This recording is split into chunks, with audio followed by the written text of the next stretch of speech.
안녕하세요. 12팀 10장 사례연구에 대해 발표하겠습니다. 이번 사례 연구의 핵심은 여러 소매업체의 연간 재고 회전율과 매출 총이익률을 비교해서 재고관리 효율성과 수익성 사이에 어떤 관계가 있는지 분석하는 것입니다. 여기서 재고 회전율은 평균 재고가 1년 동안 몇 번 판매되고 다시 채워지는지를 나타내는 지표입니다. 즉 재고 회전율이 높다는 것은 같은 재고가 빠르게 팔리고 다시 보충된다는 의미입니다. 반면 매출 총이익률은 판매 가격 중에서 기업의 이익으로 남는 비율을 의미합니다. 예를 들어 올푸즈가 시리얼을 5달러에 구입해서 8달러에 판매한다면 매출 총이익은 3달러이고 매출 총이익률은 37.5%가 됩니다. 그림 10.3에서 X축은 연간 재고 회전율, Y축은 매출 총이익률을 나타냅니다. 오른쪽으로 갈수록 재고가 빠르게 회전하는 기업이고 위로 갈수록 판매 가격 대비 이익률이 높은 기업입니다. 그래프를 보면 메이시스, 코이스, 홈디포트, 로이스는 왼쪽 위에 위치해 낮은 회전율과 높은 마진을 보이고 코스트코, 크로거, 슈퍼밸류는 오른쪽 아래에 위치해 높은 회전율과 낮은 마진을 보입니다.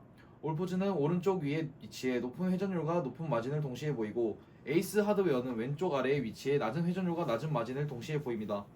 따라서 이 사례 연구에서는 재고 회전율과 매출 총이익률 사이에 어떤 패턴이 존재하는지 그리고 그 패턴이 왜 나타나는지를 중심으로 분석하겠습니다. 첫 번째 질문은 그림 10.3에서 매출 총이익률과 재고 회전율 사이에 패턴이 존재하는가입니다. 그래프를 보면 완벽한 직선 형태는 아니지만 대체로 하나의 경향이 나타납니다. 일반적으로 재고 회전율이 높은 기업은 매출 총이익률이 낮고 재고 회전율이 낮은 기업은 매출 총이익률이 높은 경향이 있습니다. 예를 들어 코스트코, 크로거, 슈퍼밸류는 재고 회전율이 비교적 높지만 매출 총이익률은 낮은 편입니다. 이 기업들은 상품을 빠르게 팔고 재고를 자주 교체하지만 상품 하나당 남기는 이익률을 크진 않습니다. 반대로 메이시스, 코이스, 홈디파트, 올로이스는 재고 회전율은 낮은 편이지만 매출 총이익률은 상대적으로 높습니다.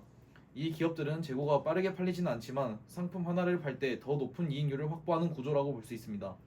따라서 이 그래프에서는 대체로 재고 회전율과 매출 총이익률 사이에 음해관계, 즉 상쇄관계가 존재한다고 볼 수 있습니다. 두 번째 질문입니다. 두 번째 질문은 왜 이런 패턴이 존재할 수 있는가입니다. 이유는 기업마다 판매하는 상품의 특성, 가격 전략, 고객층, 운영 방식 차이에서 발생하기 때문입니다. 먼저 식료품이나 생필품을 판매하는 기업은 고객이 자주 방문하고 반복적으로 구매하는 상품을 많이 다룹니다. 그래서 재고가 빠르게 팔리고 다시 채워지기 때문에 재고 회전율이 높습니다. 하지만 이런 상품들은 가격 경쟁이 심하기 때문에 높은 마진을 붙이기 어렵습니다. 크로거, 코스트코, 월마트는 같은 기업들이 여기에 해당합니다. 반대로 백화점이나 전문 소매업체는 판매되는 속도는 상대적으로 느릴 수 있습니다. 의류, 공구, 가정용품처럼 고객이 매일 구매하지 않는 상품들이 많기 때문입니다. 하지만 이런 기업들은 브랜드, 서비스, 상품 구성, 전문성 등을 통해 더 높은 가격을 받을 수 있기 때문에 매출 총이익률은 높게 나타날 수 있습니다. 메이시스, 코이스, 홈디파트, 로이스가 이런 유형에 해당합니다.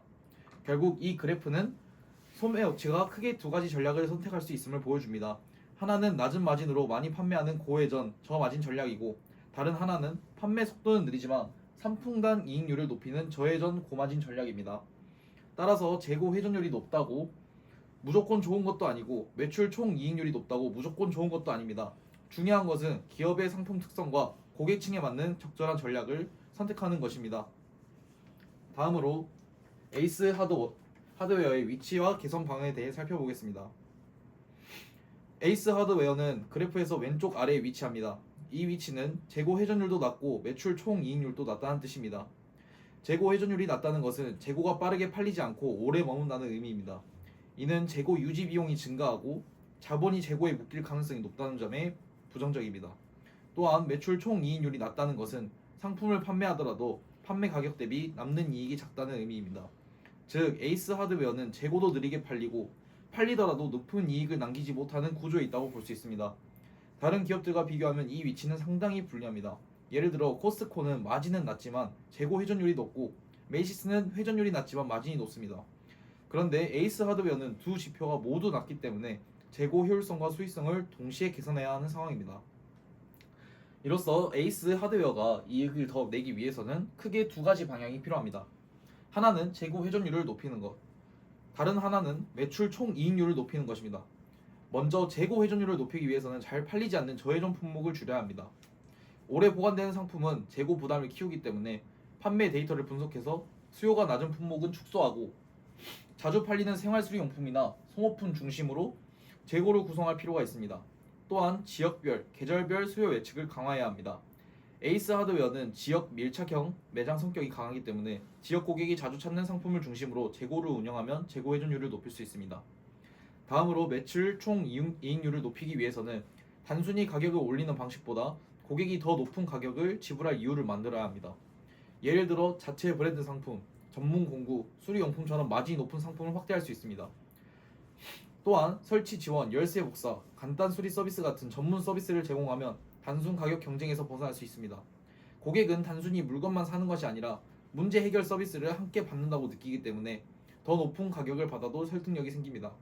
따라서 에이스 하드웨어의 핵심 개선 방향은 저회전 재고 축소, 고마진 상품 확대, 서비스 차별화라고 정리할 수 있습니다. 다음으로 올푸즈에 대해 살펴보겠습니다. 올푸즈는 그래프에서 오른쪽 위에 위치합니다. 이는 재고 회전율도 높고 매출 총 이익률도 높다는 뜻입니다. 일반적으로 재고 회전율과 매출 총 이익률은 상세 관계를 보이는 경우가 많은데 올푸즈는 두 지표가 모두 높게 나타나는 예외적인 기업입니다. 이유는 첫째, 올푸즈가 식료품 중심 기업이기 때문입니다. 식료품은 고객이 반복적으로 구매하는 상품이 많기 때문에 재고가 빠르게 회전합니다. 특히 신선식품이나 일상 소비재는 구매 빈도가 높아 재고 회전율이 높아질 수 있습니다. 둘째, 올푸즈는 일반 식료품종과 달리 유기농, 건강식, 고품질, 프리미엄 이미지를 가지고 있습니다. 고객은 단순히 저렴한 식료품을 구매하는 것이 아니라 건강하고 품질 좋은 식료품을 구매한다고 인식합니다. 이 때문에 올푸즈는 일반 식료품종보다 높은 가격을 받을 수 있고 결과적으로 매출 총 이익률도 확보할 수 있게 됩니다. 즉, 올푸즈는 식료품이라는 고혜정 상품군을 다루면서도 프리미엄 차별화 전략을 통해 높은 마진을 확보한 사례입니다. 마지막으로 전체 내용을 정리하겠습니다. 그림 10.3은 소매 업체의 재고 회전율과 매출 총 이익률 사이에 대체로 상세 관계가 있음을 보여줍니다. 재고 회전율이 높은 기업은 보통 낮은 마진으로 많이 판매하는 전략을 사용하고 재고 회전율이 낮은 기업은 상대적으로 높은 마진을 통해 수익성을 확보하는 경향이 있습니다. 하지만 모든 기업이 이 패턴을 그대로 따르는 것은 아닙니다. 올푸즈처럼 상품 차별화와 프리미엄 전략에 성공한 기업은 높은 재고 회전율과 높은 매출, 총 이익률을 동시에 달성할 수 있습니다. 반대로 에이스 하드웨어처럼 낮은 회전율과 낮은 마진을 동시에 보이는 기업은 운영상 불리한 위치에 있습니다. 이런 기업은 저회전 재고를 줄이고 수요 예측을 개선하며 고마진 상품과 서비스를 확대해야 됩니다. 결론적으로 재고 관리는 단순히 재고를 줄이는 활동이 아니라 기업의 수익성과 연결되는 전략적 의사결정입니다. 따라서 기업은 자신의 상품 특성과 고객층에 맞게 재고 회전율과 매출 총 이익률의 균형을 맞추는 것이 중요합니다. 이상으로 CVTM 발표를 마치겠습니다. 감사합니다.